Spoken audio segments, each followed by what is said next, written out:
The Kurdish-led SDF has agreed in principle to merge with the Syrian army. General Mazloum Abdi, the commander of the US-backed force, says the two sides have agreed on a mechanism for integration.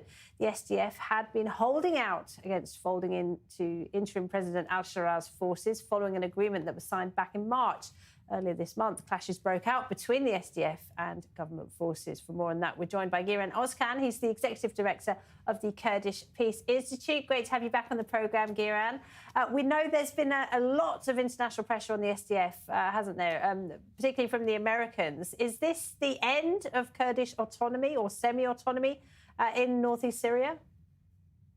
Hi, Laura. I actually don't think so. I think a lot of the pressure that was on the SDF around 6 months ago has dissipated, and now the pressure seems to be on Damascus more than anyone else. And, right now, the agreements that are being discussed in Damascus are more to do with how the Kurds and the autonomous administration in Northeast Syria can become a stakeholder in Damascus rather than the other way around. So we're not talking about HTS forces or what is now the Syrian military coming into Northeast Syria. We're talking about Northeast Syria and the SDF going to Damascus. So there's a bit of it's turned around a little bit. The pressure that was on the SDF, even from Ambassador Tom Barak about 5 or 6 months ago, as I said, has dissipated, and now the pressure is on the Damascus regime